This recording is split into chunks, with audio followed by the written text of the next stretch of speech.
కాంగ్రెస్ ప్రభుత్వం అమలు జరిపిన కాలం చెల్లిన విధానాలకు రేవంత్ సర్కార్ చెల్లుచీటి పాడింది. పాలనలో అనేక విప్లవాత్మక మార్పులు తీసుకొచ్చింది. ధరణి స్థానంలో భూభారతి లాంటి నిర్ణయాలు కీలకమైనవిగా చెప్పుకోవచ్చు. ఆరోగ్యశ్రీ పరిమితిని పెంచడం ద్వారా పేద ప్రజలకు భరోసా కల్పించింది.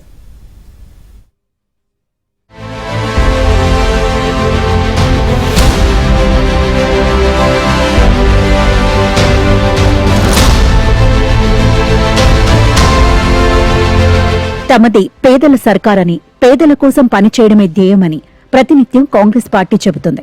పేద ప్రజలు ఆత్మగౌరవంతో జీవించాలనే లక్ష్యంతో ఇందిరమ్మ ఇండ్ల పథకాన్ని ప్రారంభించింది.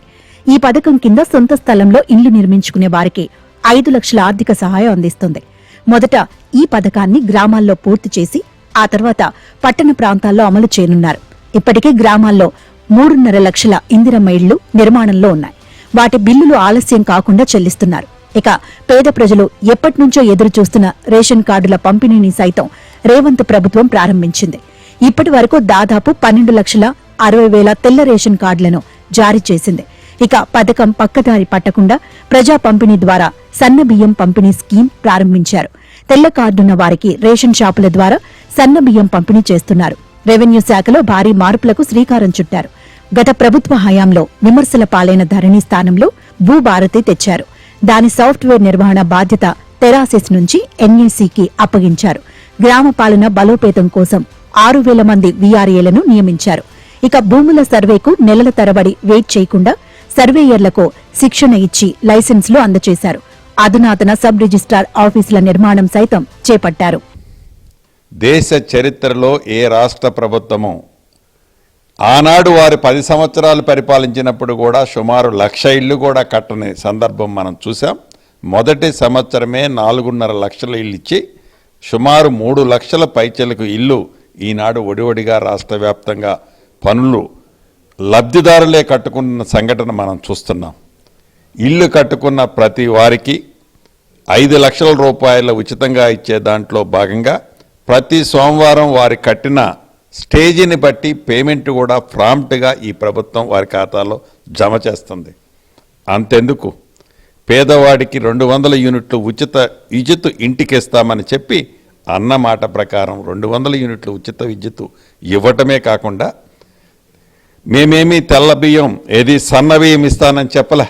అయినా కూడా సన్న బియ్యాన్ని దేశ చరిత్రలో ఈవెన్ కేంద్ర ప్రభుత్వం అధికారంలో ఉన్న రాష్ట్రాల్లో కూడా చెయ్యని విధంగా సన్న బియ్యాన్ని, పెద్దోడు తినే సన్న బియ్యాన్ని నా పేదంటి కుటుంబ సభ్యులు తినే విధంగా సన్న బియ్యాన్ని ఈనాడు ఈ ప్రభుత్వం ఇస్తుంది. కాంగ్రెస్ ప్రభుత్వం పేదల ఆరోగ్యానికి భరోసా ఇచ్చేందుకు ఆరోగ్యశ్రీ పరిధిని 10 లక్షలకు పెంచింది. దీంతో పేద మధ్యతరగతి కుటుంబాలు ధైర్యంగా కార్పొరేట్ హాస్పిటల్లో వైద్యం చేయించుకోగలుగుతున్నాయి. ఆరోగ్యశ్రీ పథకం ద్వారా గుర్తించిన 1835 రకాల జబ్బులకు వైద్యం చేయించుకునే వెసులుబాటును ప్రభుత్వం కల్పించింది. గుండె, కాలేయం, కిడ్నీ, అవయవ మార్పిడి లాంటి ఖరీదైన చికిత్సలు ఇప్పుడు పేదలకు అందుబాటులోకి వచ్చేలా నిర్ణయం తీసుకున్నారు. వైద్యం కోసం బాధితులు ఎక్కువ సమయం నిరీక్షించకుండానే దరఖాస్తు చేసుకున్న 24 గంటల్లోపే ఆరోగ్యశ్రీ ట్రస్ట్ ద్వారా ఆమోదం పొందే వ్యవస్థను ఏర్పాటు చేశారు. అదలా ఉంటే అంతర్జాతీయ ప్రమాణాలతో పేద విద్యార్థులకు నాణ్యమైన ఉచిత విద్యను అందించడమే లక్ష్యంగా ప్రజాప్రభుత్వం ప్రతి అసెంబ్లీ నియోజకవర్గంలో ఒక యంగ్ ఇండియా ఇంటర్నేషనల్ స్కూల్ ఏర్పాటు చేసింది. ప్రస్తుతం 78 పాఠశాలలు నిర్మాణ దశలో ఉన్నాయి.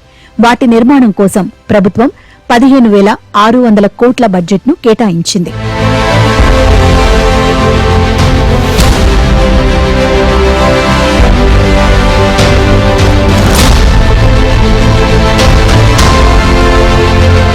రేవంత్ రెడ్డి సర్కార్ ప్రత్యేక ఫ్లాగ్షిప్ పనులకు శ్రీకారం చుట్టింది. హైదరాబాద్ శివారులో 4th సిటీ నిర్మాణానికి పూనుకుంది. 7 మండలాలు, 56 గ్రామాల పరిధిలో 30,000 ఎకరాల్లో ఫ్యూచర్ సిటీని అభివృద్ది చేయడానికి ప్రణాళికలు సిద్దం చేసింది. Young India skill university, future city development authority office నిర్మాణ పనులను ప్రారంభించింది.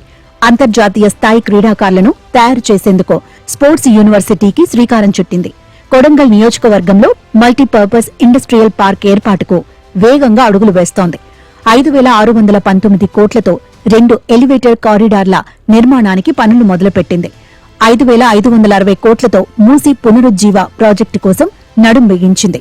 669 కోట్ల అంచనాలతో నిర్మించిన సీవరేజ్ ట్రీట్మెంట్ ప్లాంట్లను సీఎం రేవంత్ రెడ్డి ప్రారంభించారు.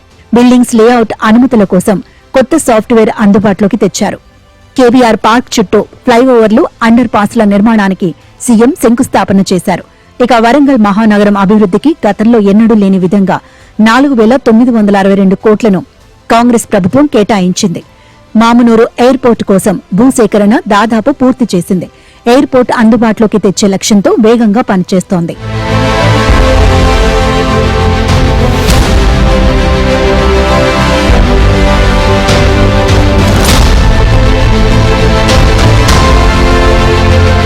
అంత చేసిన 2 ఏళ్లలో కొన్ని నిర్ణయాలు కాంగ్రెస్ సర్కారుకు ఇబ్బందులు కలిగించాయి.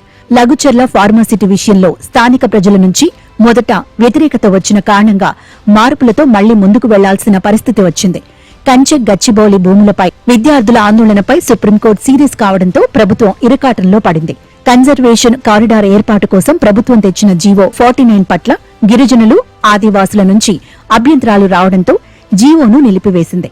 దిలావర్పూర్ ఇథనాల్ కంపెనీపై ప్రజల నుంచి వ్యతిరేకత రావడంతో సర్కార్ వెనక్కి తగ్గింది. ఇక బీసీలకు 42% రిజర్వేషన్స్ ఇచ్చి స్థానిక సంస్థల ఎన్నికలకు వెళ్లాలని భావించిన ప్రభుత్వానికి హైకోర్టు మధ్యంతర ఉత్తర్వులతో బ్రేక్ పడింది. సుప్రీంకోర్టులో చుక్కెదురు అవడంతో పాత పద్ధతిలో గ్రామ పంచాయతీ ఎన్నికలకు వెళుతోంది. గత ప్రభుత్వ హయాంలో జరిగిన అవకతవకల మీద విచారణకు రేవంత్ సర్కార్ ఆదేశించింది. విద్యుత్ కొనుగోళ్లు, ప్లాంట్ల నిర్మాణం, కాళేశ్వరం ప్రాజెక్టు నిర్మాణ లోపాలపై విచారణ కోసం ప్రత్యేక కమిషన్లను నియమించింది. ప్రభుత్వానికి సంబంధిత నివేదికలు అందాయి.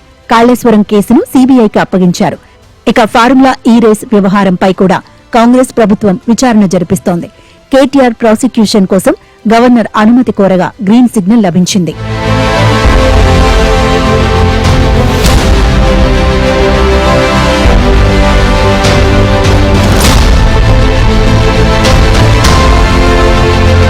అటు పార్టీలోనూ ఇటు ప్రభుత్వంలోనూ సీఎం రేవంత్ పట్టు సాధించారు.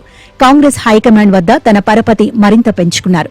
మొదట్లో కొంత తడబడినట్లు కనిపించినా తర్వాత సీఎం రేవంత్ రెడ్డి తనదైన మార్కుతో ముందుకు సాగుతున్నారు.